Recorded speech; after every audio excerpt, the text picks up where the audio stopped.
আসসালামু আলাইকুম ভিউয়ার্স, আশা করি সকলে অনেক ভালো আছেন। আমরা সকলে একটি দুর্যোগ কাটিয়ে নতুন একটি বাংলাদেশ পেয়েছি। সকলকেই দ্বিতীয় স্বাধীনতার শুভেচ্ছা রইল। একটা কথা আমরা প্রায় সময় শুনে থাকি যে স্বাধীনতা অর্জনের চেয়ে স্বাধীনতা রক্ষা করাটা অনেক কঠিন, আর এটা আমরা ইতিমধ্যেই বুঝে গেছি। তাই আশা করি আমাদের আজকের স্বাধীনতা বজায় রাখার সর্বোপরি চেষ্টা করব। ৭১-এর স্বাধীনতার চেয়ে কোনো অংশে কম নয় আমাদের এই স্বাধীনতা, বরং আমি বলবো এই স্বাধীনতা অর্জন করাটা ৭১-এর স্বাধীনতার চেয়েও অনেক কঠিন। কারণ বাইরের শত্রুদের সাথে যুদ্ধ করা যতটা সহজ, ঘরের শত্রুদের সাথে ঠিক ততটাই কঠিন। ঘরের শত্রুদের চেয়ে বাহিরের শত্রু চিহ্নিত করা অনেক সহজ।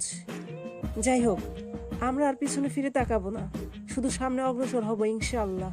তবে হ্যাঁ, তাদেরকে অবশ্যই মনে রাখতে হবে যারা আমাদের এই স্বাধীনতা উপহার দিয়েছেন নিজেদের জীবনের বিনিময়ে।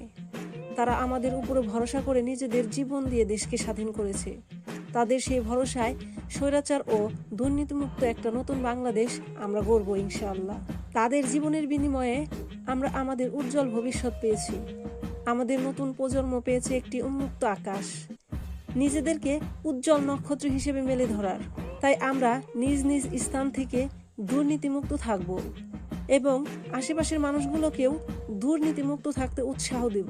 যেখানেই দুর্নীতি দেখব, আওয়াজ তুলব এবং দুর্নীতিকে রুখে দেবে ইনশাআল্লাহ। সর্বোপরি সকলের উদ্দেশ্যে একটা কথাই বলতে চাই, আসুন সবাই আওয়াজ তুলি, দুর্নীতিমুক্ত বাংলাদেশ গড়ি।